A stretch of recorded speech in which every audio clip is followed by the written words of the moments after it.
Hello everyone. So I just launched my game on Steam and it should just say launching and just shows running installed script Microsoft and it just stays here like nothing happens, no game, no error, just stuck. I know a lot of you are probably facing this right now because this is actually a pretty common Steam issue.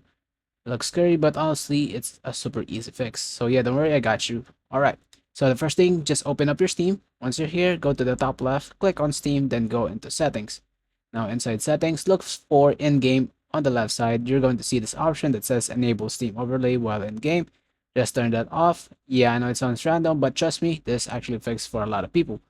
Alright, now next go to download. So here you'll see a clear cache download. Click that. Steam is going to warn you, then it will restart itself. That's completely normal, so let it just close. Now open Steam again, log back into your account, and now go ahead and launch your game again. And this time, it should actually open properly. No more stuck on running installed script. It should just go straight into the game like normal. If that doesn't work for you, let me know in the comments. I'll help you out, but yeah, for the most part, it should fix instantly. Alright, that's it for this one. Thank you so much for watching. Have a wonderful day.